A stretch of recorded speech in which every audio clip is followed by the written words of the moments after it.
Ramadan bukan sekedar rutinitas ibadah, ini tantangan untuk berubah. One Umat TV mempersembahkan rangkaian program acara Ramadan 1446 Hijriah, Challenge to Change, Minutes to Change. Sepanjang Ramadan pukul 17 waktu Indonesia Barat, tantangan kecil untuk perubahan besar.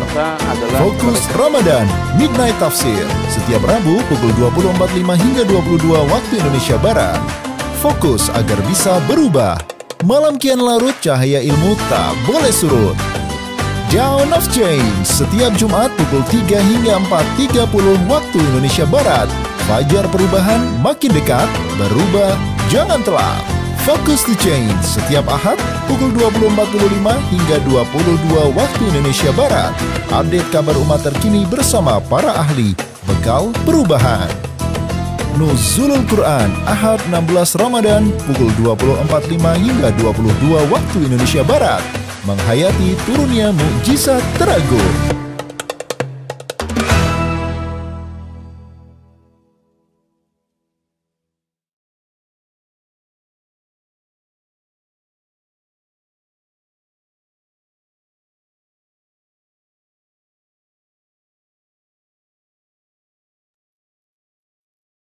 Masih mute aja. Saya ucapkan selamat bergabung kembali pada edisi spesial malam ini. Semoga kita senantiasa berada dalam lindungan dan rahmat Allah Subhanahu wa Ta'ala. Amin ya Rabbal Alamin. Dan pemirsa yang budiman, pada malam hari ini kita akan membahas sebuah tema yang sangat spektakuler, yang sangat seru, relevan, dan insya Allah juga menantang ini ya. Tentunya dengan pembicara-pembicara yang sangat kompeten, yang sangat expert di bidangnya masing-masing. Insya Allah kita akan membahas sebuah tema membumikan Al-Quran dalam kehidupan bernegara. Saya sebut ini relevan kenapa? Karena tentunya saat ini kita tengah berada di bulan Ramadan, khususnya di penghujung Ramadan yang sebentar lagi kita akan memasuki garis finish. Dan salah satu keutamaan Ramadan adalah Syahrul Quran, di mana diturunkannya Al-Quran, kita menunaikan nuzul Quran dan sebagainya. Dan ini sekaligus juga menantang hadirin sekalian. Kenapa? Karena pembahasan ini di tengah, ya sebut saja hiruk pikuk ya, atau prahara yang tengah terjadi di seantero negeri. Ya, apakah itu katakanlah korupsi Pertamina yang sangat fantastis ya, bisa mencapai 1 kuadriliun atau bahkan lebih ya, 1,2 kuadriliun bahkan karena ada tahun yang mungkin belum dimasukkan. Ada juga korupsi timah dan bentuk ragam korupsi yang sangat masif, sistemik, terstruktur ya. Dan juga kita sama-sama menyaksikan bagaimana ada ragam protes yang muncul dari hampir semua elemen masyarakat. Bahkan yang kita nilai elemen masyarakat Gen Z yang katakanlah cenderung pragmatis itu hari ini sampai ikut-ikutan protes ya. Nah, hadirin yang dimuliakan Allah, hadirin yang berbahagia, kaum muslim muslimah, tentu harapannya Quran yang diturunkan kepada Nabi Muhammad SAW di bulan suci Ramadan ini tentu tidak hanya sekedar kita baca saja, tetapi kita wajib untuk meyakini sebagai kalamullah, wahyu dari Allah, kemudian kita baca, kita fahami, kita amalkan, dan tentunya juga kita perjuangkan. Pemirsa yang dimuliakan Allah, ya terasa tidak afdol kalau fokus to change ya One Umat TV pada malam hari ini tidak kita buka dengan sajak. Jadi mohon izin Ustadz, ya, saya membaca sajak ini karena urf atau tradisinya ini selalu ya diwarnai dibuka dengan sajak. Kupu-kupu terbang ke Taman Sari. Cakep. Cakep. Makasih Ustadz. Biasanya nggak ada yang bilang cakep soalnya Ustadz. Kupu-kupu terbang ke Taman Sari. Quran bukan sekedar hiasan di lemari. Ia hadir memberi arti dan arah bagi negeri. Bukan cuma dibaca saat Ramadan datang menghampiri. Sapi perah di pagi hari. Quran bukan hanya untuk ustadz dan para santri. Ia petunjuk bagi rakyat dan pemimpin negeri agar hukum dan kebijakan tak disusun asal jadi. Mudah-mudahan ya sedikit bait sajak ini bisa menghangatkan dan sekaligus nanti memantik diskusi kita pada malam hari ini. Hadirin, namun sebelumnya jangan kemana-mana, kita saksikan dulu yang satu ini. Dalam gelombang sejarah peradaban, Al-Quran hadir sebagai cahaya yang menerangi jalan kehidupan manusia. Bukan hanya sekedar kitab suci, tetapi pedoman yang menuntun manusia menuju keadilan, kesejahteraan, dan kedamaian. Islam mengajarkan bahwa setiap aspek kehidupan manusia harus berdiri di atas prinsip-prinsip Islam, tak terlepas dalam aspek politik dan bernegara. Sejarah telah menjadi saksi bahwa Islam telah membimbing sebuah negara untuk berdiri di atas prinsip keadilan dan fitrah manusia. Negara yang adil bukan hanya menerapkan keadilan dalam hal peradilan, tetapi juga dalam ekonomi, pendidikan, dan hak-hak sosial masyarakat. Daulah Islam yang berdiri berdasarkan syariat Al-Quran melahirkan pemimpin yang amanah, ekonomi yang berkah, serta masyarakat yang saling menjaga hak dan kewajiban. Sejarah juga telah membuktikan bagaimana Rasulullah SAW dan para khalifah setelahnya menjadikan Al-Quran sebagai sumber utama kebijakan dan hukum. Lantas, bagaimana mengimplementasikan Al-Quran dalam kehidupan bernegara? Mengapa hari ini justru sering kita saksikan Al-Quran hanya digunakan dalam aspek ibadah, dan mampukah semangat Ramadan mengantarkan Al-Quran untuk dijalankan dalam kehidupan bernegara?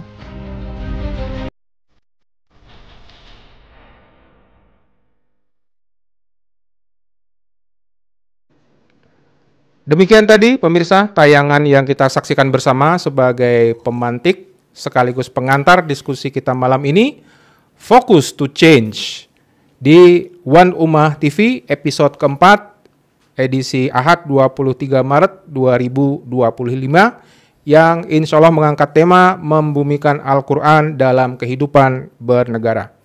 Saya juga akan mengajak para pemirsa yang budiman, kaum muslimin muslimat di mana Anda berada untuk ikut berdiskusi bersama kami. Anda bisa bertanya kepada para narasumber, Anda bisa berkomentar. Nanti pada saatnya kita akan membacakan pertanyaan ataupun komentar-komentar Anda. Dan pada malam hari ini kita akan berdiskusi bersama para tokoh, para pakar yang sangat berkompeten di bidang mereka. Dan alhamdulillah beliau-beliau sudah hadir bersama kita di tengah-tengah kita semua. Baik, saya akan menyapa satu persatu. Pembicara yang pertama, beliau adalah Ustadz Kiai Haji Muhammad Siddiq Al-Jawi. Assalamualaikum Ustadz. Waalaikumsalam warahmatullahi wabarakatuh. Masya Allah. Sehat Ustadz? Alhamdulillah sehat walafiat. Alhamdulillah. Kemudian pembicara kedua, ya beliau sosok yang tidak asing lagi bagi kita. Tokoh cendekiawan Muslim, Ustadz Ismail Yusanto. Assalamualaikum Ustadz. Waalaikumsalam. Sehat Ustadz? Alhamdulillah. Ini baru dari safar tadi seperti ya Ustadz. Baru maghrib. Iya, tapi tetap semangat ya Ustadz ya. Alhamdulillah. Masya Allah. Alhamdulillah. Pemirsa budiman, pembicara yang ketiga ini sangat spesial ya. Sekalipun tidak hadir di sini secara offline bersama kita, beliau tetap akan membersamai kita secara daring dan insya Allah tidak akan mengurangi keseruan dan kehangatan diskusi kita. Saya sapa dulu Profesor Suteki. Assalamualaikum Prof. Waalaikumsalam warahmatullahi wabarakatuh. Masya Allah, semangat sekali. Ini tampak sangat muda malam ini Prof. Wah, iya. Ya, sudah 56 ini. Wah, Masya Allah. Kelihatan masih 20-an, Prof. Wah, itu 56 bagi 2. Sehat selalu ya, Prof. Suteki? Alhamdulillah. Masya Allah. Alhamdulillah. Alhamdulillah, pemirsa yang dimuliakan Allah. Sebenarnya ada pembicara yang keempat, yaitu Mas Hanafi Rais. Namun qadarullah beliau malam ini sakit. Ya, mari kita doakan bersama agar Allah Subhanahu wa taala menyehatkan dan mengangkat sakit beliau. Amin. Amin ya rabbal alamin. Para pemirsa yang dimuliakan Allah, kaum muslimin muslimat dimanapun Anda berada, saya akan membuka diskusi dengan pertanyaan dari kami dahulu, dan kami akan selalu menanti apakah itu pertanyaan ataupun komentar dari para pemirsa seluruhnya dimanapun Anda berada. Jadi jangan sungkan-sungkan untuk bertanya dan berkomentar kepada para narasumber yang ada. Nah, sementara itu saya akan bertanya, saya akan mulai dari Kiai Haji Muhammad Siddiq Aljawi. Ustadz, apa sesungguhnya makna membumikan Al-Quran ini dalam konteks kehidupan bernegara, ya, baik secara individu, khususnya masyarakat dan negara saat ini, dan apakah ada dalil-dalil ya atau tuntunan-tuntunan baik dalam Al-Quran ataupun Al-Hadis? Monggo Ustadz. Baik, jadi membumikan Al-Quran dalam kehidupan bernegara, ya secara umum itu ya sama dengan bagaimana kita menerapkan Islam, karena Islam itu sumber utamanya Quran dan tentu tidak bisa dipisahkan dari hadis ya. Bagaimana kita menerapkan Islam dalam kehidupan bernegara. Jadi intinya sama. Nah, bagaimana ketika Al-Quran sebagai sumber utama dari Islam itu kita terapkan dalam kehidupan bernegara, maka kita harus tahu bahwa secara garis besar hukum Islam itu dibagi tiga, dilihat dari segi siapa yang menjadi pelaku dari suatu hukum. Jadi yang pertama, ada hukum-hukum di dalam Al-Quran itu yang pelakunya itu adalah perorangan atau individu. Jadi tidak mengharuskan atau mensyaratkan adanya negara. Ya, contohnya kita berpuasa Ramadan, ya puasa Ramadan ini walaupun tidak dilindungi atau tidak ada dukungan dari institusi negara, itu bisa kita lakukan dimanapun berada puasa itu ya. Nah, kemudian yang kedua, ada hukum Islam itu yang pelakunya itu adalah jamaah atau kelompok, jadi tidak bisa dilakukan perorangan. Ya, misalnya dakwah berjamaah, ya. Di dalam surat Ali Imran ayat 104 Allah berfirman, wal takum minkum ummatun yad'una ilal khairi wa ya'muruna bil ma'rufi wa yanhauna 'anil munkar. Hendaklah ada satu jamaah di antara kamu yang mengajak kepada Islam, kemudian melaksanakan amar ma'ruf, memerintahkan yang baik, dan nahi mungkar, melarang dari yang mungkar. Jadi ini contoh hukum Islam yang pelakunya bukan perorangan tapi sebuah kelompok. Nah, yang ketiga itu adalah ada hukum-hukum Islam yang itu tidak boleh kecuali itu negara yang melakukannya. Dengan aktor utamanya pemimpin negara, kalau dalam Islam disebut khalifah. Contohnya misalnya hukum-hukum pidana Islam. Ya. Seperti dalam surat Al-Baqarah 178, ya ayyuhalladzina amanu kutiba alaikumul qisasu fil qatla. Wahai orang-orang yang beriman, telah diwajibkan kepada kalian menjalankan kisos berkaitan dengan orang-orang yang menjadi korban pembunuhan. Nah, kisos itu artinya hukuman mati untuk orang yang melakukan pidana pembunuhan.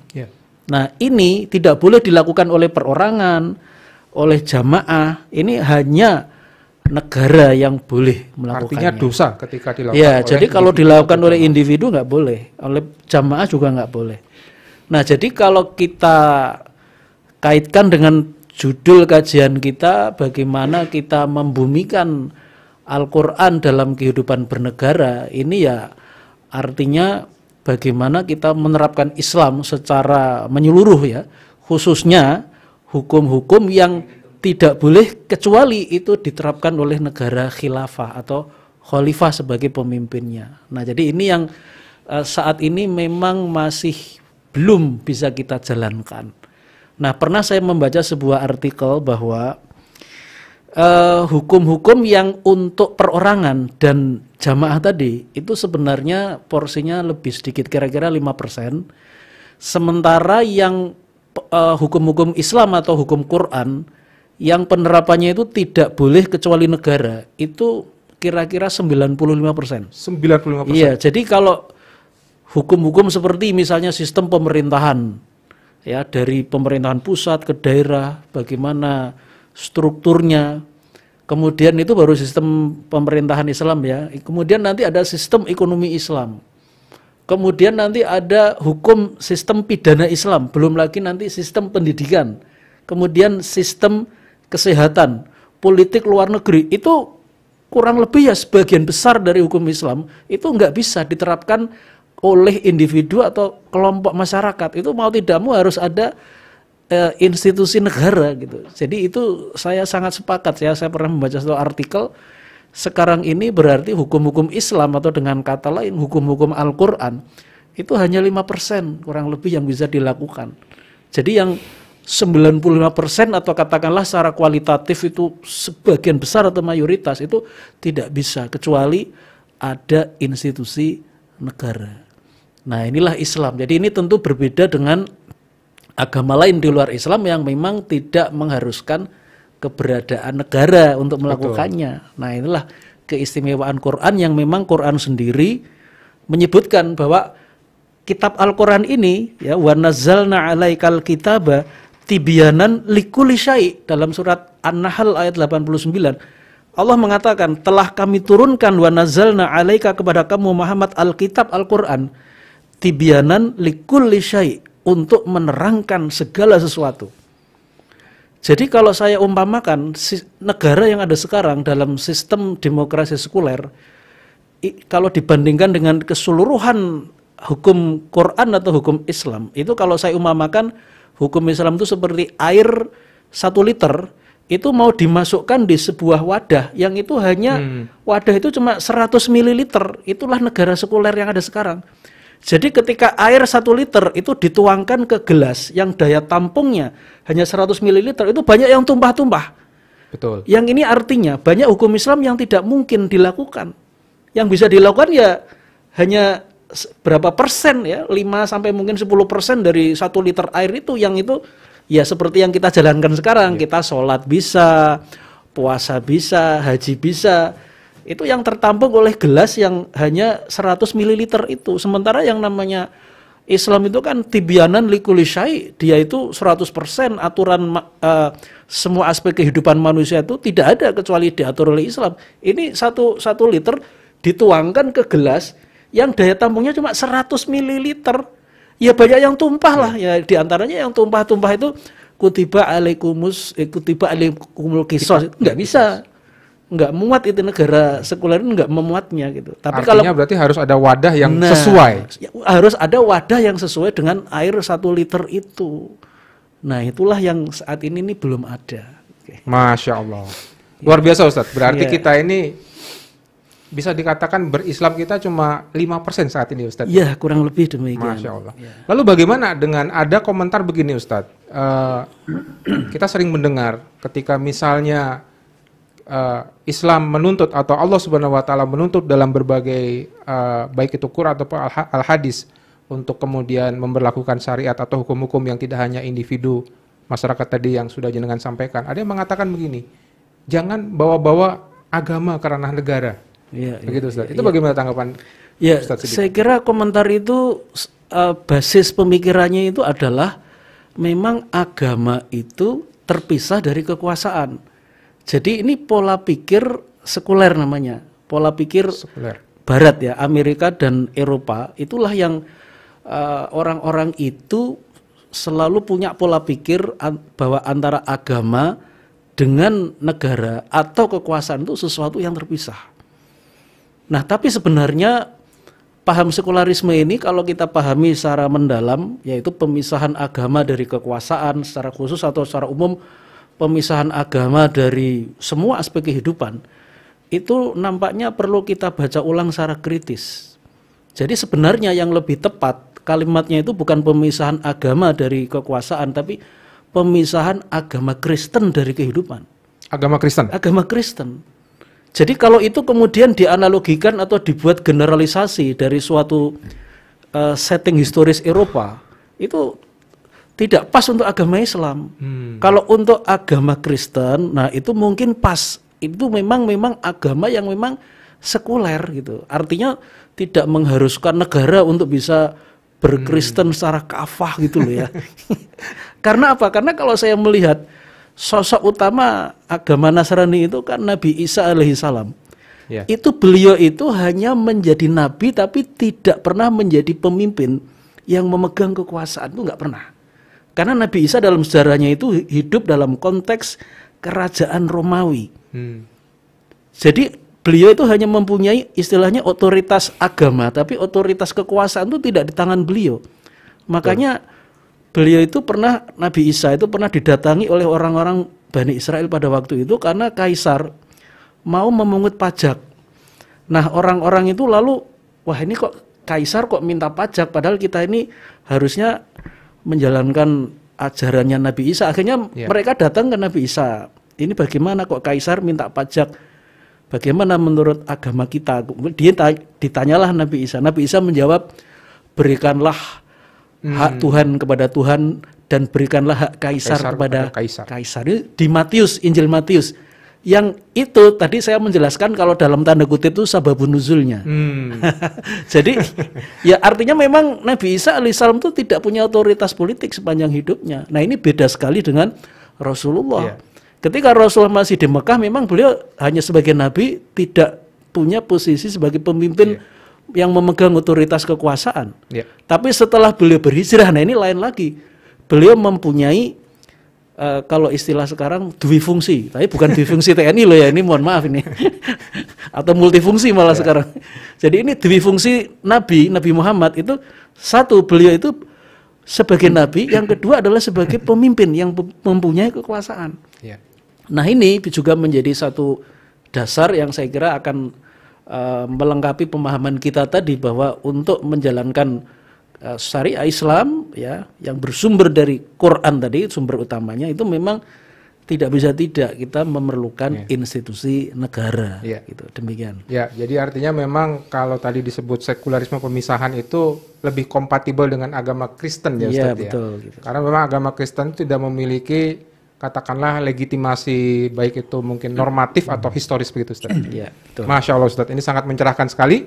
Baik, untuk berikutnya saya akan menyapa dan bertanya kepada Ustaz Ismail Yusanto. Ustaz Ismail, bagaimana pandangan Ustaz Ismail mengenai peran intelektual Muslim dalam memahami konteks membumikan Al-Quran di zaman modern ini, terutama penerapannya pada level tingkat sebuah negara? Silakan Ustaz. Bismillahirrahmanirrahim. Assalamualaikum warahmatullahi wabarakatuh. Waalaikumsalam. Alhamdulillah, salatu wassalamu ala rasulillah wa ala alihi wa ashabihi wa man tabi'ahum ila yaumil qiyamah wa ba'd. Yang pertama yang saya kira penting sekali untuk dipahami dan yakini adalah bahwa Al-Quran itu diturunkan itu kalau kita membaca surah Ibrahim itu disebutkan litukhrijan nas minadz-dzulumati ilan nur, untuk mengeluarkan manusia dari kegelapan kepada cahaya, ya. Kegelapan kehidupan manusia yang tidak ada petunjuk atau salah petunjuk kepada cahaya kehidupan, di mana di situ berjalan sesuai dengan petunjuk dari Zat yang menciptakan alam semesta, manusia dan kehidupan ini, memastikan bahwa manusia itu akan menjalani kehidupan dengan baik. Itu tidak ada manusia di muka bumi ini yang tidak menginginkan mereka hidup di dalam kebaikan, baik dalam konteks kehidupan pribadi, keluarga, terlebih dalam kehidupan masyarakat dan negara. Hanya soalnya adalah bagaimana keinginan itu bisa diwujudkan. Keinginan saja tidak cukup, karena keinginan itu harus diikuti dengan tindakan, harus direalisasikan di dalam langkah, dan langkah itu memerlukan petunjuk, memerlukan guidance. Guidance itu pada intinya kalau dalam bahasa manajemen itu menyangkut do dan don't. Apa yang harus dilakukan dan apa yang tidak boleh dilakukan gitu. Dan kesediaan orang untuk melakukan apa yang harus dilakukan dan meninggalkan apa yang tidak boleh dilakukan, itulah yang akan menjadi kunci apakah dia itu akan mendapatkan kebaikan atau tidak gitu.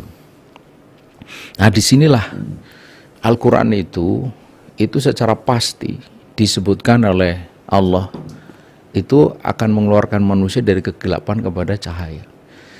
Dan Nabi sendiri mengatakan bahwa innallaha yarfa'u bihadzal kitab aqwaman.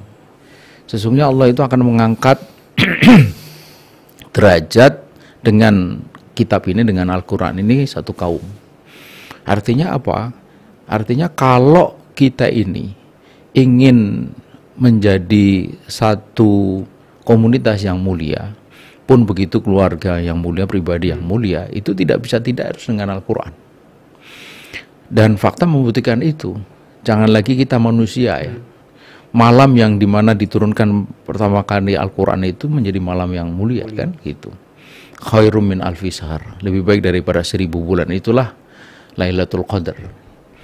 Kemudian bulan di mana di dalamnya diturunkan Al-Quran juga menjadi bulan yang paling mulia. Disebut oleh Nabi sebagai Sayyidus Suhur. Itulah bulan Ramadan. Iya, penghulunya para bulan, bulan Ramadan.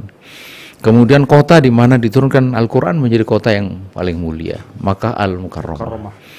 Dan manusia kepadanya diturunkan Al-Quran menjadi manusia yang paling mulia. Yang oleh Michael Hart itu disebut sebagai manusia yang paling berpengaruh dalam sepanjang sejarah kehidupan manusia. Dalam buku yang sangat terkenal Masterpiece, The 100 Ranking of the Most Influential Person in History, dia menempatkan Nabi Muhammad itu pada urutan nomor 1, yang kedua Newton, lalu yang ketiga Yesus. Nah, yang menarik adalah apa yang dia bilang, bahwa subjektivitasku sebagai seorang Nasrani itu ingin menempatkan Yesus nomor 1. Tapi objektivitasku sebagai seorang cendekiawan tak bisa menolak bahwa Nabi Muhammad lah orang yang paling berpengaruh itu. Mengapa? Kata dia, Nabi Muhammad itu memimpin keluarga, dia punya istri, punya anak, sementara Yesus tidak. Bahkan Nabi Muhammad memimpin satu negara, mengatur masyarakat, menyelesaikan persoalan rakyatnya, Yesus tidak. Dan disebut sebagai pengaruh paling besar itu justru karena Nabi itu bukan sekedar pribadi memimpin sebuah komunitas kecil, apalagi sebuah keluarga, tapi memimpin sebuah negara. Dan itulah yang kemudian membuat perubahan besar, bukan hanya di Madinah pada waktu itu, tetapi juga kemudian melebar sampai ke Mekah pada akhirnya, yang sebelumnya memusuhi dirinya, bahkan ke seluruh jaziran Arab, dan sejarah kemudian mencatat sampai menembus batas-batas yang kemudian orang sebut sebagai dunia yang tercerahkan, dari bangsa yang disebut bangsa jahiliyah, bangsa yang hidup dalam kebodohan tanpa ilmu, menjadi bangsa yang mulia. Nah, itu. Karena itu, dari apa yang tadi saya sampaikan, itu sebenarnya kita itu sudah ditunjukkan oleh Allah, baik secara normatif di dalam Al-Quran maupun di dalam fakta sejarah, bahwa tidak ada jalan untuk kita itu mendapatkan kemuliaan kecuali dengan Al-Quran. Gitu. Ini penting untuk disampaikan dan disadari untuk menjadi sebuah sebuah titik tolak gitu. Sebab ini hari itu ada juga sebagian dari umat Islam itu melakukan denial gitu, semacam penolakan terhadap gagasan ini, seolah-olah gagasan ini gagasan yang sering mereka sebut sebagai gagasan yang primordial, misalnya gitu. Gagasan yang hanya mementingkan satu kelompok tertentu saja, eksklusif ya, hanya kepentingan orang Islam. Padahal tidak demikian kan? Tadi kan disebut anzalnahu ilaika litukhrijan nas gitu. Untuk mengeluarkan manusia, bukan mengeluarkan umat Islam gitu. Jadi jelas Al-Quran itu untuk manusia. Dan di ayat lain kan kita semua tahu bahwa Al-Quran itu hudal linnas, petunjuk bagi manusia. Dan Nabi yang kepadanya Al-Quran diturunkan kan Nabi kepada Nabi untuk seluruh manusia kan. Wa ma arsalnaka illa kafatan linnas basyira wa nadhira. Kemudian dikatakan juga ya ayyuhan nas, wahai sekalian umat manusia, ini Rasulullah ilaikum jami'a, sesungguhnya aku ini adalah utusan Allah untuk kalian semua gitu. Nah, preposisi seperti ini yang penting sekali untuk dijelaskan kepada khalayak, kepada semua kalangan, terlebih-lebih umat Islam gitu. Untuk mengetahui bahwa Nabi kita, Nabi Muhammad, Al-Quran kita, Al-Quran, Kitabullah, dan agama kita, risalah Islam itu adalah Nabi, kitab, dan risalah untuk seluruh umat manusia. Itu yang dijamin akan tadi disebut mengeluarkan manusia dari kegelapan kepada cahaya. Kalau sekarang Indonesia gelap, ini sebenarnya gitu. Resep untuk mengeluarkan itu. Nah, itu satu. Kemudian yang kedua, karena itu jika kita ini sudah sependapat atau sudah mengerti gagasan dasarnya atau filosofinya, maka melangkah berikutnya itu enak gitu. Tetapi kalau belum apa-apa itu sudah ada penolakan oleh karena tidak mengerti basic pemikirannya itu, maka penolakan itu akan terus terjadi dengan berbagai argumen yang sebenarnya sudah basi gitu. Seperti tadi itu primordial bahwa ini macam-macam, termasuk pada intinya adalah sekularisme itu. Sekularisme. Umat Islam itu tidak punya dasar sama sekali, baik secara teologis maupun secara historis untuk menjadi sekuler. Secara historis tadi sudah disebutkan bahwa sekularisme itu terjadi pada dan khusus masyarakat Barat dalam hubungannya dengan agama Nasrani itu, yang terkait dengan 3 fakta atau 3 persoalan: otentitas Injil, yang kedua soal teologi, yang ketiga adalah soal hubungan antara Injil dengan sains, dan yang keempat rezim agama, trauma rezim agama. Kita tidak punya persoalan menyangkut 4 hal ini. Otentitas Al-Quran terjaga dari awal sampai akhir. Yang menjaga Allah. Inna nahnu nazzalna dzikra wa inna lahu lahafidun.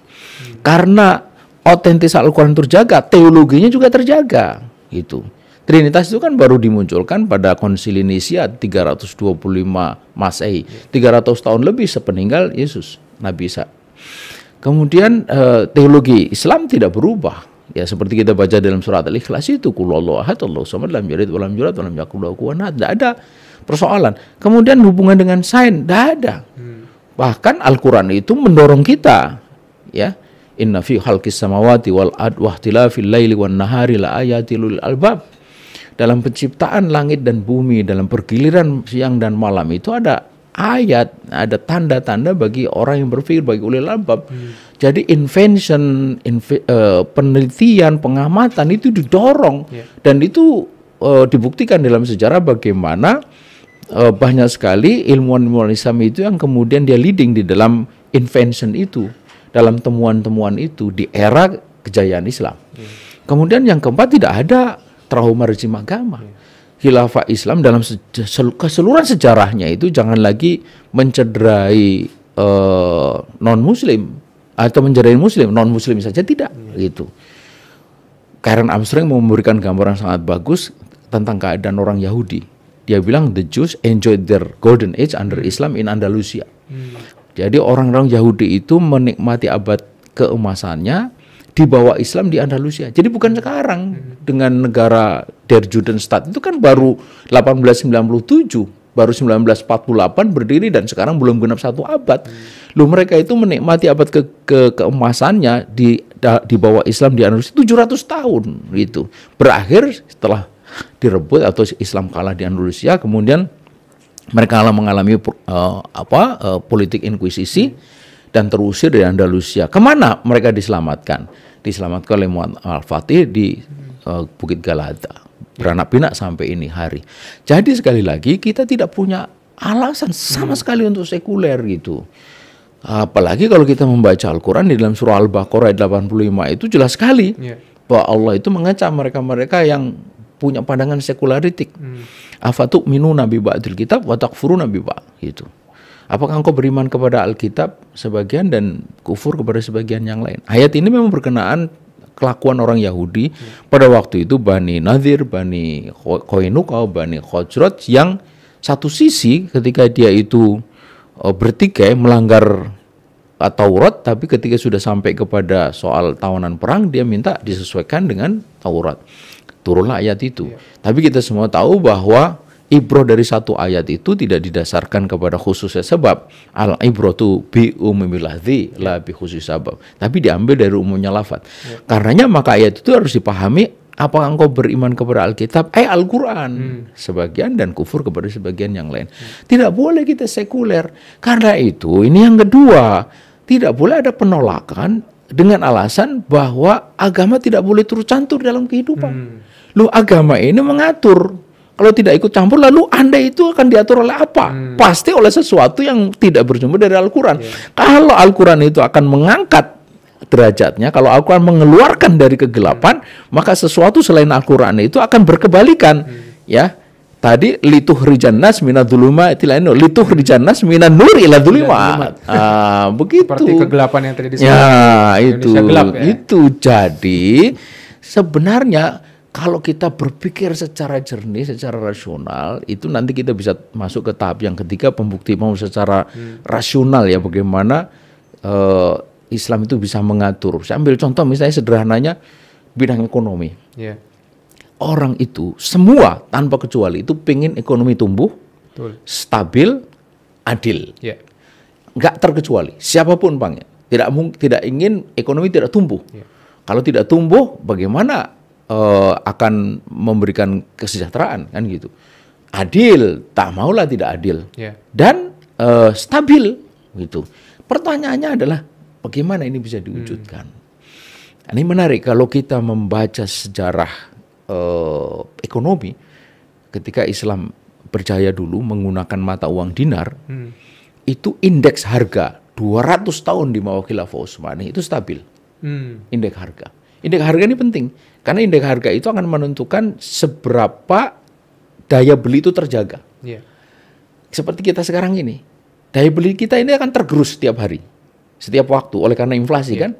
50.000 10, 15, 20 tahun yang lalu saya masih ingat kalau saya mudik itu 50.000 itu cukup sampai ke Jogja.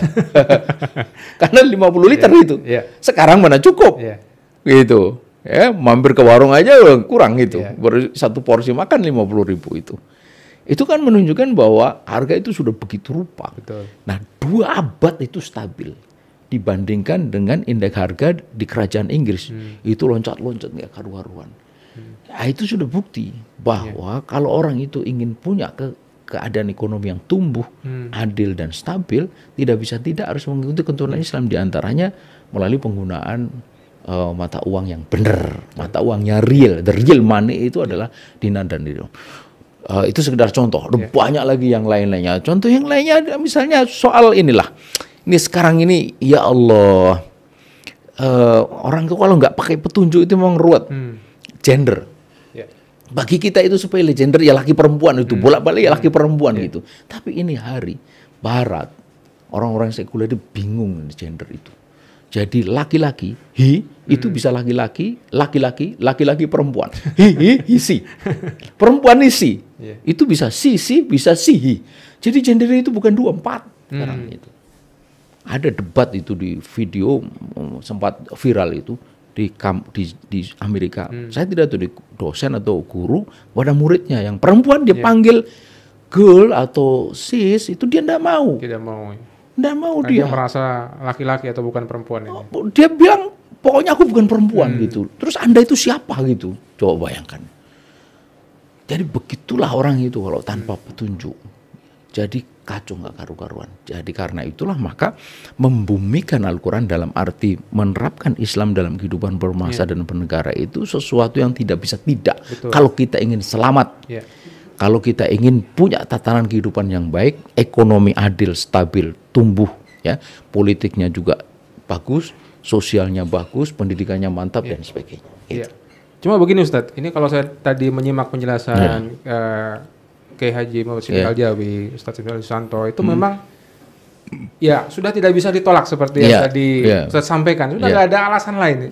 Cuma persoalannya ketika kita melihat kenyataan yang ada sekarang Ustadz, katakanlah mungkin di negeri-negeri Timur Tengah, misalnya di Arab Saudi segala macam, atau tidak terlepas juga di negeri kita yang mayoritas Muslim, sama sekali tidak ada greget seperti yang tadi Ustadz sampaikan begitu. Ini what is wrong with this gitu. Terus apakah kita masih punya kesempatan? Ya. Apakah kita masih bisa optimis seperti yang tadi Ustadz sampaikan untuk membumikan Al-Quran ini, Ustadz? Ya, kita ini sekarang berhadapan dengan satu keadaan yang kalau bahasa Jawanya itu ada dwi fungsi, ada dwi wajah, gitu.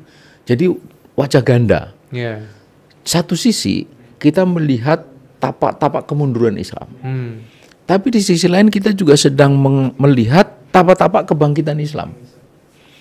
Maka di waktu yang sama kita melihat dua-duanya ini. Tinggal mana yang paling sering Anda lihat atau Anda yang mau lihat gitu. Yang Anda seperti apa, Ustaz? Tapak-tapak kemajuan, lihatlah bagaimana semangat orang itu ibadah sekarang ini. Luar biasa itu. Masjid-masjid penuh. Itikaf gitu. Mengharap ridho Allah, ampunan Allah, surganya. Itu kan sesuatu banget itu. Itu one step sudah masuk kepada pembumian Al-Quran karena mereka tahu bahwa Al-Quran itu tak bisa dilepaskan dari Ramadan itu tidak bisa dilepaskan dari Al-Quran kan. Itikaf apa kegiatannya? Baca Al-Quran. Mereka itu dalam suasana spiritualisme yang sangat tinggi, sangat mudah diarahkan untuk apa yang kita sebut pembumian Al-Quran itu. Itu satu sisi. Tapi di sisi lain juga masjid di sebelah sana itu kita lihat itu razia Satpol PP segala macam ditemukan pasangan-pasangan di bulan Ramadan siang hari. Coba ini kan dua wajah yang terjadi di waktu yang sama. Tinggallah kita ini mau meletakkan harapan kita di mana, di sini atau di sini, gitu. Kita ini tidak boleh meletakkan harapan kita pada keburukan. Keburukan itu harus menjadi objek perubahan, gitu. Maka keadaan seburuk apapun tetap kita harus optimis karena optimisme itulah yang membuat kita ini terus hidup, gitu di tengah-tengah. Termasuk ada janji Allah ya Ustadz ya. Oh iya, gitu. Masya Allah. Gitu. Luar biasa. Hadirin yang berbahagia, Masya Allah ini diskusinya semakin menghangat ya. Jadi benar-benar kita tidak punya alasan ya hadirin dimanapun Anda berada untuk tidak kemudian meyakini, membaca, memahami, mengamalkan sampai memperjuangkan Al-Quran hingga membumikan Al-Quran tadi. Baik hadirin yang dimuliakan Allah, saya masih menunggu apakah itu komentar Anda ataupun boleh tanggapan Anda, nanti akan kita bahas bersama-sama narasumber yang ada di sini. Namun sebelumnya saya akan akan menyapa kepada Prof. Suteki. Assalamualaikum Prof. Masih bersama kami Prof. Suteki. Waalaikumsalam warahmatullahi wabarakatuh. Masya Allah. Prof, ini saya mau tanya Prof. Jadi sebagai seorang ahli hukum tata negara, ya.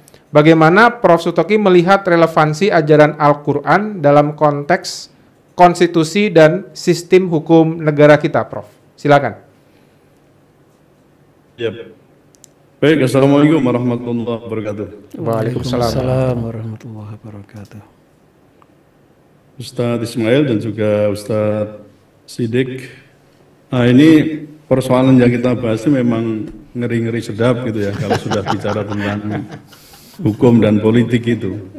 Karena bicara tentang kehidupan bernegara itu merupakan salah satu bidang kehidupan yang memang dijalani oleh manusia di semua negara. Di Indonesia juga begitu. Kalau saya membagi itu ada 4 bidang kehidupan. Yang pertama adalah bidang kehidupan bermasyarakat, itu kehidupan sehari-hari. Nah, di situ kalau dalam beragama pun tadi sudah disinggung apa yang bisa dilakukan oleh individu, itu sudah cukup. Dan yang kedua bidang kehidupan berbangsa. Yang ketiga itu adalah bidang kehidupan bernegara, dan yang keempat bidang kehidupan mundial atau internasional.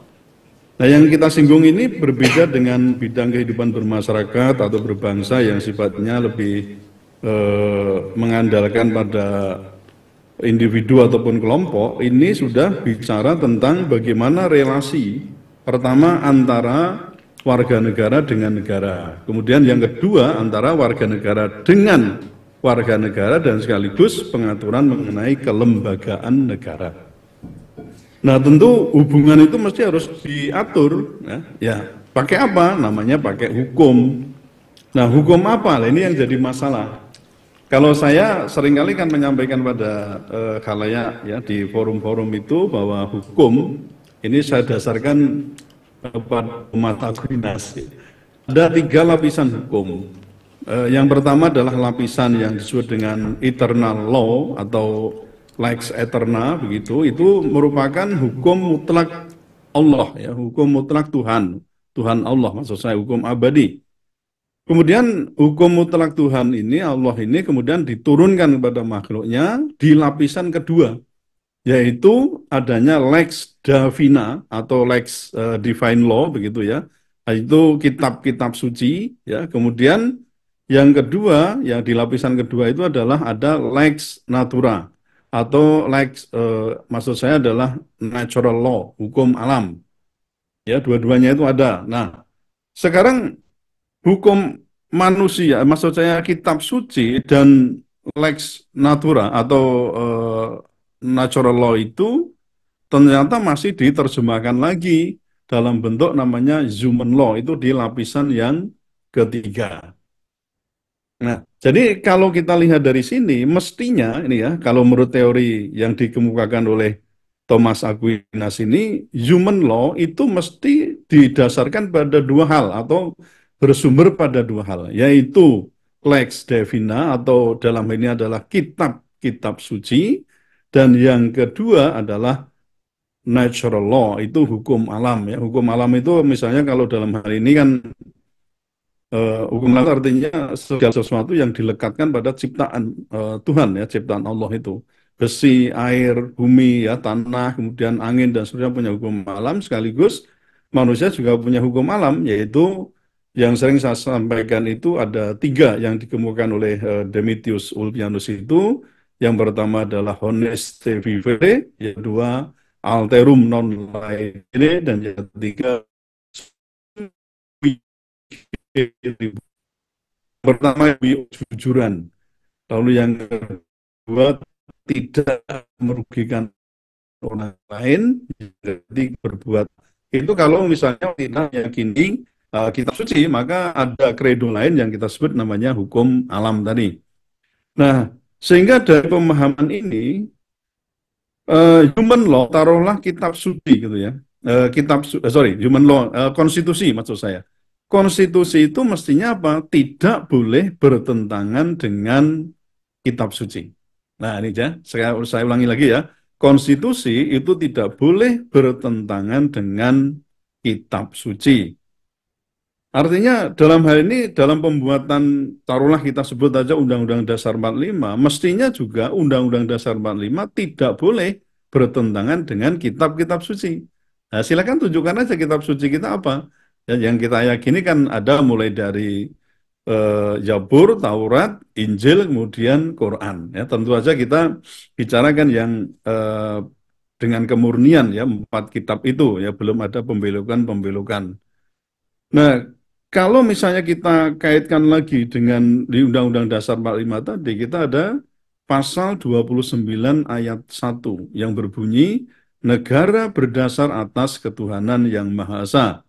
Nah, ini sebenarnya kan dari satu pasal ini kita sudah tahu mestinya ini Indonesia itu sebagai religious nation state. Kalau kita ngomong lokal ini ya, religious nation state, yaitu negara bangsa yang beragama atau yang religius. Artinya apa?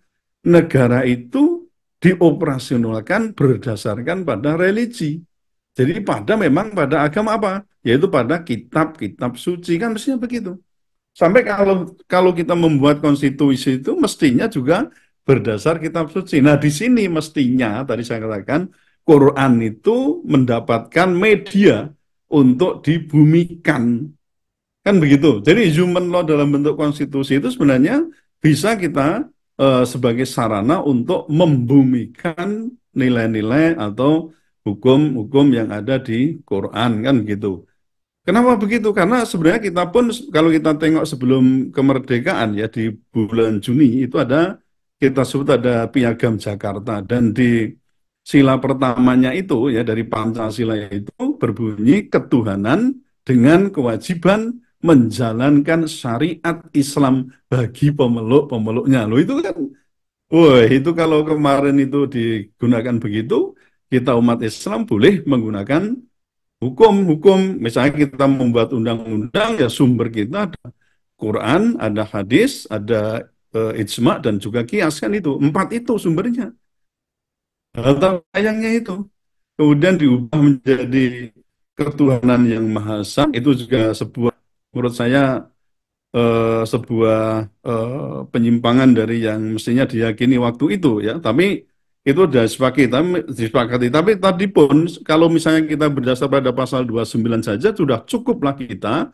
Sebenarnya kita sebagai bangsa yang harusnya membumikan kitab suci ya, dalam hal ini Al-Quran. Kenapa begitu? Ya karena kalau kita lihat penduduk di Indonesia itu ya dari sekarang sekitar 280 ya, 280 juta, 86 sampai 87 bahkan 88 ya, sekitar 88% adalah Muslim. Nah, itu jadi masalah besar itu. Penduduk Muslim, tetapi ketika kita tawarkan mengenai saat tadi ya kehidupan negara yang berdasar pada Islam, itu tidak mau. Karena apa? Alasannya macam-macam. Termasuk apa? Aspek pluralitas yang ada, kemajemukan yang ada di masyarakat. Oh, kita kan plural gitu loh. Nah, padahal Anda tahu sendiri kan bahwa meskipun di waktu itu Rasulullah yang memimpin di Madinah untuk yang di awal-awal itu ya, taruhlah ketika Piagam Madinah itu dibuat, itu penduduk Madinah kan baru sekitar 100 berapa ini? 10.000 ya. Penduduk Madinah itu baru mencapai 10.000 jiwa.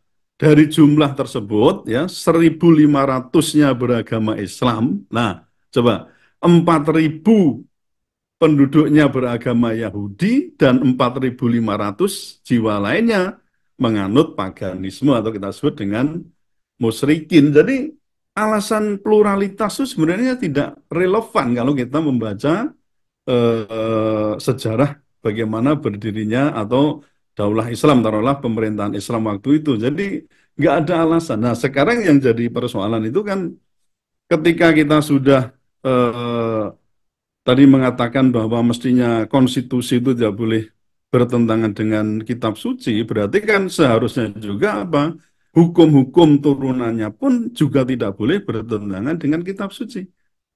Taruhlah kita misalnya ini ya, kita mau ngomong menghukumi soal alkohol, misalnya ya, alkohol.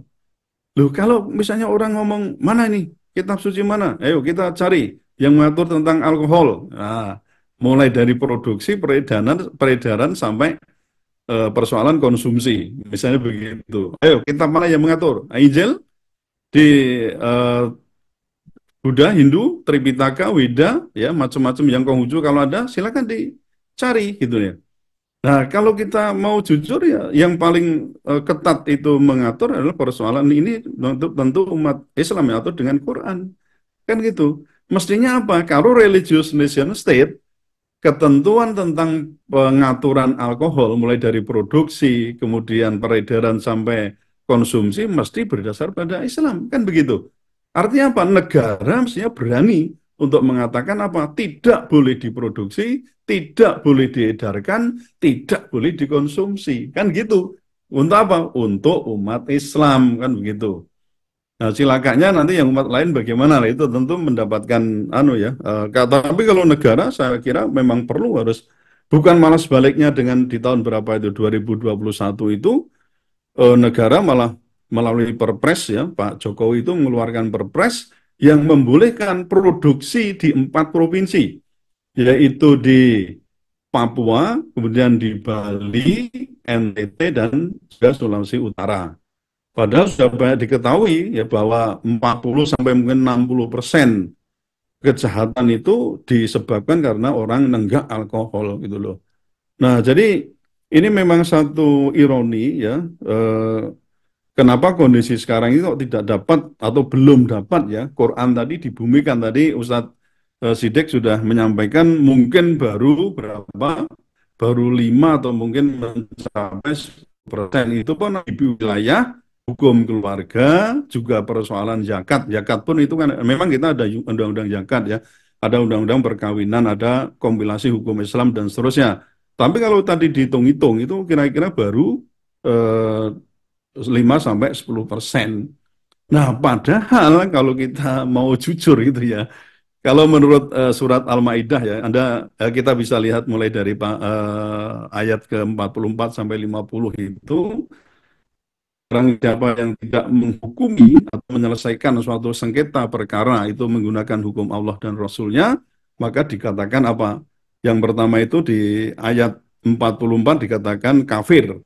Loh, biar dalam kadang saya itu membaca Quran begini ya, waduh ini kena kita semua. Kemudian di ayat 45-nya dikatakan zalim. Lalu yang di ayat 47, jadi kalau menghukumi, ya kita menghukumi, saya sebagai penguasa itu menghukumi suatu perkara, ya sengketa dan seterusnya, apakah di bidang ekonomi, di bidang hukum pidana dan seterusnya itu tidak menggunakan hukum-hukum dalam hukum Islam atau syariat Islam, maka kita termasuk golongan kafir, zalim, ataupun fasik. Nah ini kan sebuah ironi yang tadi saya katakan, mayoritas kita muslim, tetapi mengapa pembumian Al-Quran itu bisa dikatakan jauh panggang dari api, baru sebagian kecil dan kita sudah terjebak pada kehidupan yang sangat sekuler, yang tadi sudah disinggung juga oleh Ustadz Siddiq, bahwa kita hidup di zaman yang terus terang aja kita di zaman yang sekuler. Kenapa sekuler? Karena memang kita dihadapkan pada demokrasi dan juga liberal kapitalisme. Itu yang membuat kita itu jadi kemudian kehidupan yang serba sekuler. Bahkan beberapa kali pimpinan negara itu mengatakan jangan bawa-bawa politik, jangan bawa-bawa agama ke dalam politik. Nah, ini kan aneh bin ajaib. Orang mengatakan di Undang-Undang Konstitusi sudah disebutkan kita religious nation state, tapi begitu kita ngomong soal itu, wah jangan bawa politik. Nah itu bagaimana? Jangan bawa-bawa agama dalam politik. Di dunia hukum kita pun juga sebenarnya tahu loh, setiap putusan majelis hakim, ya pengadilan itu selalu berbunyi apa irah-irahnya adalah demi keadilan berdasarkan ketuhanan yang Maha Esa. Coba bayangkan itu. Itu kan religius banget gitu loh. Tapi kok ya, aduh, ambiar semua ini bagaimana gitu loh. Ini tentu membutuhkan, menurut saya ini Ustadz Ismail dan Ustadz Siddiq ini butuh effort ya, butuh upaya yang bukan main luar biasa. Karena kita pun, maksudnya kita itu sebagian dari kita lah ya, bahkan sebagian besar dari kita itu, umat Islam itu justru masih meragukan tentang syariat Islam itu, keutamaannya, kemanfaatannya, bahkan banyak yang takut ya kalau itu diterapkan ya, itu kan yang saya katakan ini gimana? Apakah karena literasinya yang kurang atau dalam hal ini tidak pernah mau membaca, tidak sampai ilmu padanya, kalaupun sudah membaca tidak memahami, kalaupun tidak memahami juga tidak mau menjalankan dalam praktek kehidupan. Nah, tadi saya katakan termasuk dalam hal bernegara. Ini tentu tanggung jawab kita ke depan ini karena kita juga menghadapi suatu hal yang krusial nanti ya, terutama misalnya kita ingin dalam arti ya, bagaimana ini syariat Islam bisa tegak di Indonesia. Nah, kita nanti dimulai tahun 2026 ya, dengan berlakunya ini ya, KUHP yang baru ini, coba bayangkan ini KUHP yang baru ya. Ini dimulai dari pasal 188, 189, kemudian pasal 190. Ini terkait dengan persoalan tindak pidana terhadap ideologi negara. Nah, mulai Januari 2026 itu pasal ini sudah aktif. Bagaimana persoalannya? Nah, ini kalau dalam hal misalnya ada organisasi yang diketahui, misalnya ya, kemudian patut diduga menganut ajaran komunisme, marxisme, leninisme, atau paham lain yang bertentangan dengan Pancasila, itu bisa dihukum ya pidana ya. Orang yang mendirikannya itu pidananya 10 tahun. Tapi kalau dalam hal setiap orang yang menyebarkan atau mengembangkan ajaran komunisme, marxisme, leninisme atau paham lain yang bertentangan dengan Pancasila di muka umum dengan media apapun dipidana dengan pidana penjara paling lama 4 tahun. Dan seterusnya memang itu ada pengecualian di ayat yang ke-6 di pasal 188 itu bahwa tidak dipidana orang yang melakukan kajian terhadap ajaran komunisme, marxisme, atau paham lain yang bertentangan dengan Pancasila untuk kepentingan ilmu pengetahuan. Jadi kita bisa bermainnya di situ. Jadi makanya dakwah ke depan itu ketika kita ingin membumikan nilai-nilai Pancasila, nilai-nilai Quran, ya maksud saya Quran, biasa ngajar Pancasila. Jadi nilai-nilai Quran itu, waduh, ini ada tantangan tersendiri. Jangan sampai kita itu menyatakan secara terbuka di situ dalam pertemuan umum dan sebagainya di muka umum ada upaya-upaya untuk mengganti yang menyebut kita ganti misalnya ini dengan itu sangat rawan sekali.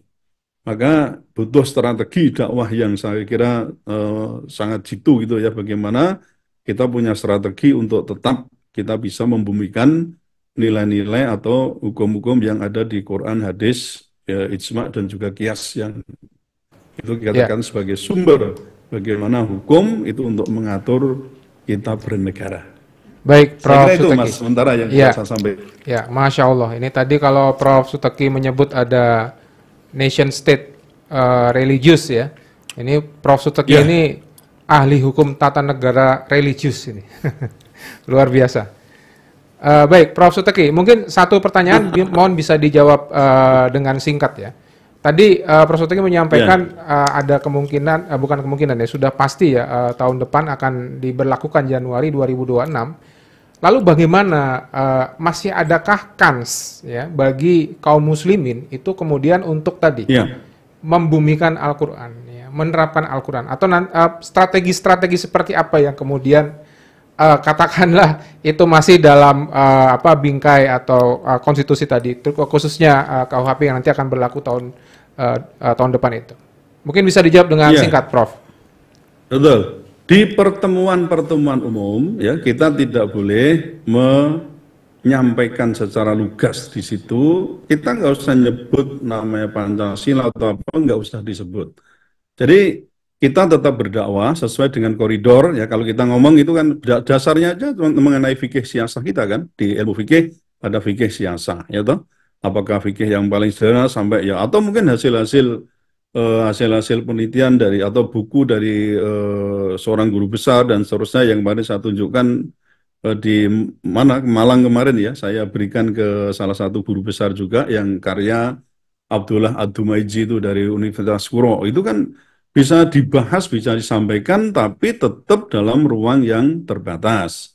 Ya, jadi satu, tidak usah nyebut-nyebut ideologi ini ya, tentang Pancasila kita mau apa-apa enggak usah. Jadi cukup sesuaikan saja dengan ini, dalam arti kajian-kajian kita itu terbatas dan harus sifatnya ilmiah ya, tidak dalam arti tadi menyebut ya dari sisi ideologi itu, yang itu saya lebih baik katakan itu tidak perlu disebut-sebut, karena memang kalau begitu kita menyebut kita ganti ini dengan ini, wah itu sudah termasuk delik yang ada di pasal 188 sampai dengan terutama di pasal 190 yaitu mengenai peniadaan ideologi Pancasila. Itu memang menurut saya rawan di sini ya. Jadi teman-teman kita pun nanti juga harus ada pendampingan ya, artinya ada sosialisasi kepada teman-teman kita ya, supaya ya apapun ya, memang semua ada risiko, tapi kan lebih baik kita menghindari risiko-risiko yang terlalu berat dalam arti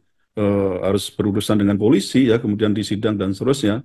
Sekali lagi, semua ada risiko, tapi sebaiknya kita juga punya strategi ya, dakwah tetap berjalan, tapi risiko-risiko pidana yang ada di pasal 188 sampai 190 itu kalau bisa kita hindari. Baik, terima kasih Prof. Suteki, dan luar biasa, alhamdulillah pemaparan bersama dengan para pakar tadi. Dan hadirin dimanapun Anda berada, kaum muslimin muslimat, kini saatnya kita akan berdiskusi. Silahkan bagi Anda yang ingin bertanya, berkomentar, bisa menyampaikan ya. Sambil menunggu, jadi izinkan saya dan para pembicara para pakar di studio ini untuk sedikit menyeruput hidangan kopi. Ya, silakan Ustaz. Ini mohon maaf Prof. Suteki, jadi kita tidak bisa mengirimkan kopi ke tempat Prof. Suteki ini. Ya, insya Allah lain waktu kita bisa ketemu bareng di situ.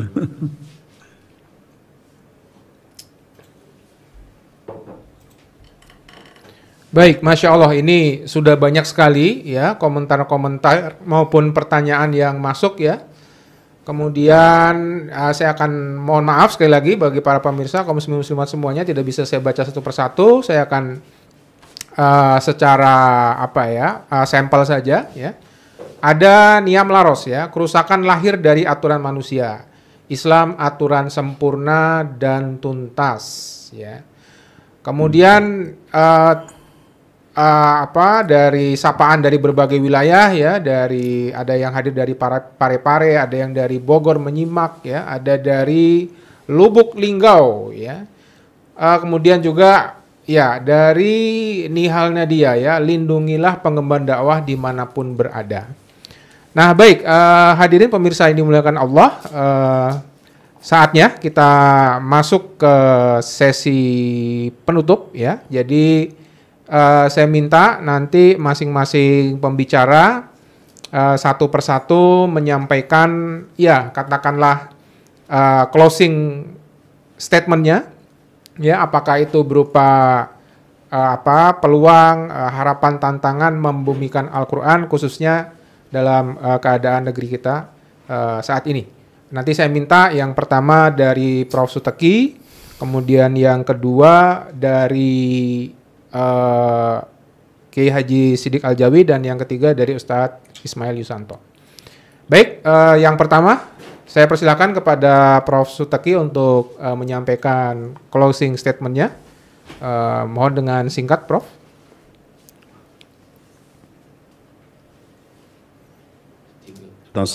Dengan adanya Kitab Undang-Undang Hukum Pidana yang baru ini, kita sebagai umat Islam tetap harus ada namanya creative minority. Jadi meskipun kecil ya, kelompok itu tetap harus ada yang dalam arti terus berusaha untuk membumikan nilai-nilai yang ada di dalam Quran ya, termasuk bagaimana mewahyi ini kepada para penguasa ya, karena kalau kita diam dan berdasarkan konsensus itu semakin jauh dari nilai-nilai Al-Quran. Sementara kan ada kewajiban ya bagi kita tadi bahwa sebenarnya titik poinnya adalah bagaimana kita menyelesaikan sengketa permasalahan ya, persoalan yang dihadapi oleh masyarakat itu dengan menggunakan hukum yang diturunkan oleh Allah. Nah, sementara tadi saya sampaikan kalau kita tidak menggunakan hukum Allah untuk menyelesaikan perkara itu, maka stempel yang ditentukan oleh Allah sendiri adalah kalau tidak kafir, kita zalim ataupun juga fasik. Ini tentu jadi masalah tersendiri, dan saya berharap semoga kehidupan sekuler itu semakin terkikis dan kehidupan yang lebih islami ya, terutama Islam yang kafah bukan yang prasmanan, itu kita bisa saksikan dan kita bisa nikmati ke depan.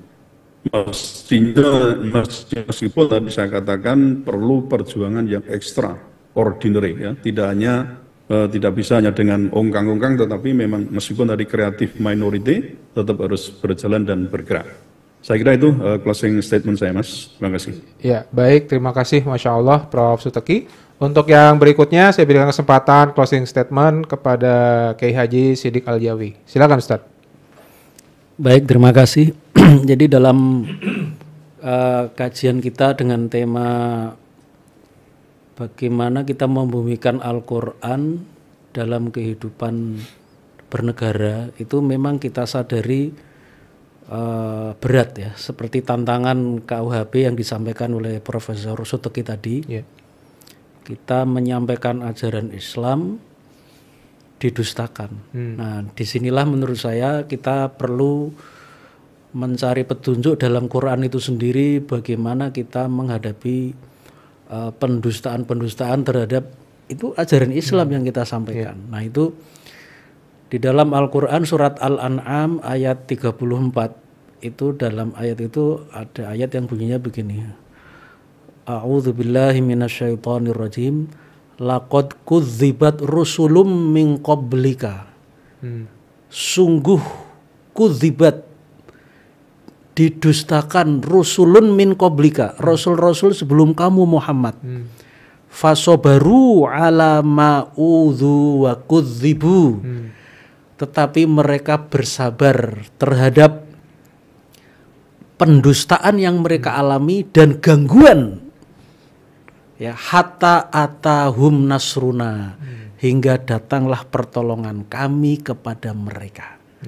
Nah, itu surat Al-An'am ayat 34 itu turun ketika Rasulullah itu dulu menghadapi ancaman, hambatan, tantangan, gangguan dakwah berat sekali. Tapi Rasulullah ini kemudian mendapat pengokohan, peneguhan dari Allah bahwa yang menghadapi pendustaan itu tidak hanya kamu Muhammad, tapi dulu zaman Nabi Musa, Nabi Isa juga begitu. Nah, kita ini apalagi bukan Nabi, bukan Rasul, tapi sekedar melanjutkan apa yang disampaikan oleh Rasul. Tentu menghadapi pendustaan-pendustaan itu ya resepnya tadi, fasobaru ala makudzibu wa udhu. Mereka itu nabi-nabi terdahulu bersabar terhadap apa yang mereka itu didustakan, diganggu, sehingga datanglah pertolongan kami. Saya kira itu, makasih. Masya Allah, luar biasa kayak Haji Ustadz Siddiq Al-Jawi. Saya jadi ingat ada sebuah buku itu yang menyebut strategic passion, Ustadz. Ya, kesabaran yang strategis, gitu ya. Mungkin istilah kita tadi ya, sampai Ustadz Siddiq. Baik, yang terakhir kepada tokoh kita Ustadz Ismail Yusanto, mungkin bisa menyampaikan harapan, pandangan, tantangan, apalagi di tengah ya huru-hara, prahara yang terjadi di seantero negeri ini, gimana kita membumikan Al-Quran ini, Ustaz? Di hadapan kita itu ada orang-orang yang dia itu tidak paham, salah paham, dan yang pahamnya salah. Itu. Salah paham dan pahamnya salah. Iya. Beda ya itu. Tidak paham atau belum paham, salah paham, dan pahamnya salah. Itu tiga itu ada di hadapan kita. Maka penting bagi kita untuk memahamkan mereka yang tidak paham. Dan ini menurut saya sangat banyak. Jangan lagi memahami isi Al-Quran, membaca saja tidak bisa. Betul. Data resmi BPS itu menyebut 52% umat Islam di negeri ini itu tidak bisa membaca Al-Quran. Kebayang oleh kita kan? Bagaimana dia diharap akan dekat lalu paham terhadap Al-Quran, lalu membaca aja enggak pernah. Tapi bagaimana bisa dia punya kebiasaan membaca enggak bisa. Kenapa mereka tidak bisa membaca? Karena enggak diajari. Nggak diajari di sekolah. Kita ini bisa baca kan karena ikut TPA, TPQ atau madrasah zaman dulu, atau orang tua panggil guru lah ke rumah. Kenapa tidak diajari di sekolah? Karena tidak masuk kurikulum. Kenapa tidak masuk kurikulum? Karena tidak dianggap penting. Jadi umat Islam itu menjadi korban dari sistem ini, sistem pendidikan terutama. Bahasa Inggris itu diajarkan di SD sekarang karena dianggap penting. Al-Quran tidak diajarkan karena tidak dianggap penting. Nah, itu sendiri kan sudah masalah. Tapi mengapa mereka tidak menganggap penting? Karena itu tadi mungkin tidak paham. Karena itu penting sekali memahamkan umat. Dan ini kerja besar, kerja yang sangat-sangat mendasar. Karena itu perlu kerjasama atau perlu penanganan kita semua. Itu harus dikeruyuk. Mengapa? Karena yang digarap itu mungkin jauh lebih besar daripada yang menggarap. Gitu kan, berat itu. Itu satu. Terus yang kedua, yang salah paham. Seperti bahwa Al-Quran itu hanya untuk orang Islam. Itu kan salah paham dia. Nah, ini perlu dipahamkan. Ini kerja yang lebih lebih perlu kemampuan. Orang yang salah paham itu kan artinya sudah punya paham, tapi dia salah paham terhadap apa yang kita ini. Banyak sekali saya kira. Termasuk kenapa salah paham, ada pengaruh dari keterbatasan pemahaman ilmu, tapi juga ada pengaruh dari luar yang memang sengaja untuk mendistorsi pemahaman itu. Bahwa Islam hanya untuk orang Islam, bahwa Islam itu 1400 tahun yang lalu. Kuno. Lawang undang-undang yang 25 tahun yang lalu aja harus diganti, apalagi yang 1400, itu kan kayak begitu. Dan yang ketiga, yang pahamnya salah. Ini loh yang sekuler radikal. Yang dia itu dijelaskan ndak mau, dipahamkan ndak mau, karena memang ya Kalau orang Jawa bilang beguguk mutowaton. Nah gitu ya Prof. Apa artinya itu Ustaz? Ambu aku. Keras kepala. Keras kepala gitu. ya. Keras kepala itu. Keras kepala itu ada di hadapan kita itu. Ya orang Islam juga gitu. Nah, makanya kemudian kita itu melihat bahwa sebagian dari soal itu bisa diselesaikan dengan menyampaikan dakwah. Tapi sebagian lagi itu memang harus perjuangan untuk mewujudkan. Kalau sudah mewujudkan itu yang pahamnya salah tidak bisa lagi berkutik karena memang sudah tegak gitu kan itu. Apa pembangunan apapun pasti ada yang kontra. Tapi kalau udah jadi terus lu mau apaan gitu. Dulu sebelum Indonesia merdeka kan juga ada banyak yang nggak pengen Indonesia merdeka. Itu sudah merdeka mau bilang apa? Kehidupan Islam juga begitu.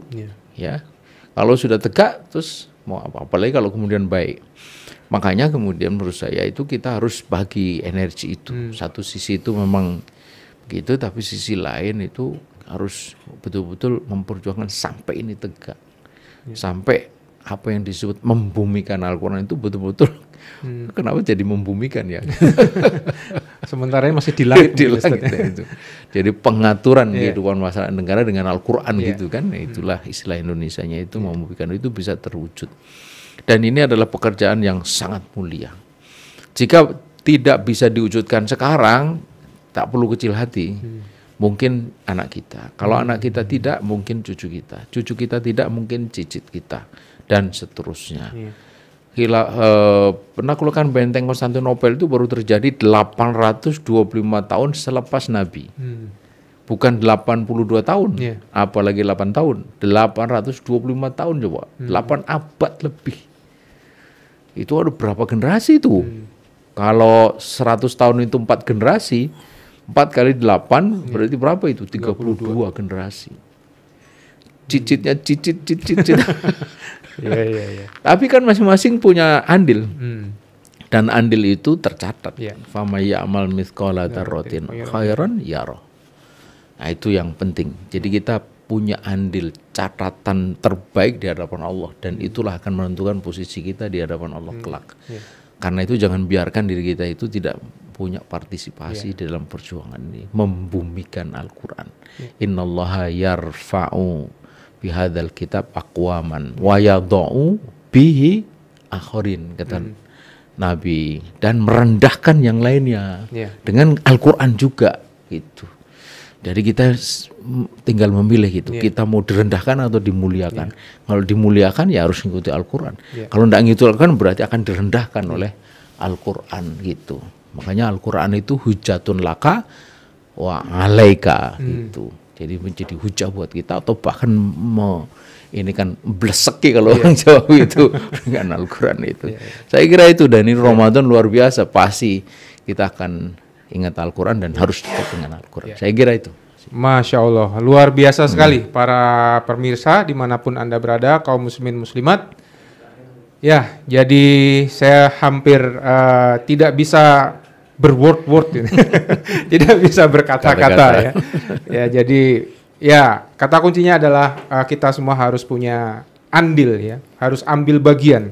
Dan bisa jadi perjuangan membumikan Al-Quran ini bisa jadi tidak pada generasi kita, ya generasi setelah kita, bahkan setelah-setelahnya. Nah demikian hadirin yang dimuliakan Allah, acara Focus to Change One Ummah TV, ini episode yang keempat, yang terakhir, dengan tema membumikan Al-Quran dalam kehidupan bernegara. Ya, karena tadi saya sebut, saya tidak bisa, ya saking dahsyatnya saya tidak bisa berkata-kata, maka izinkan saya menutup dalam bentuk pantun lagi nih. Oh iya, saya lupa, saya ada pantun juga. Oh iya, silakan Ustaz. Ya, jenengan dulu nanti. Iya, bunga mawar, bunga melati, Prof. Mari tegakkan Al-Quran untuk selamatkan negeri. Tanpa tanpi, tanpa nanti. Takbir. Takbir. Ya, sekarang pantun saya agak berbeda ya. Kangkung ditumis dengan teri. Masya Allah, jadi lapar gitu. Ini nuansanya mendekati sahur. Al-Quran diabaikan, negeri bisa nyungsep sendiri. Masya Allah. Karena ia hadir bukan sekedar teori, tapi solusi hidup dari ilahi Rabbi. Masya Allah. Baik, demikian para pemirsa seluruhnya, kita sudah berada di akhir acara. Sekali lagi saya ucapkan terima kasih kepada para pembicara, kepada Kiai Haji Muhammad Siddiq Aljawi, kepada Ustadz Ismail Yusanto, kepada Prof Suteki, ya. Mudah-mudahan kita bisa bertemu di kesempatan, Prof, ya. Dan saya mewakili segenap tim dan kru TV One Ummah TV mengucapkan selamat menunaikan ibadah hari raya Idul Fitri. Mohon maaf lahir dan batin. Taqabbalallahu minna wa minkum taqabbal ya karim. Kurang dan lebihnya mohon maaf. Wabillahi taufik wal hidayah. Wassalamualaikum warahmatullahi wabarakatuh. Waalaikumsalam. Waalaikumsalam warahmatullahi wabarakatuh. Prof. Sampai ketemu lagi Ustaz Ismail, Ustaz Siddiq. Sama-sama, Prof. Assalamualaikum. Assalamualaikum warahmatullahi wabarakatuh.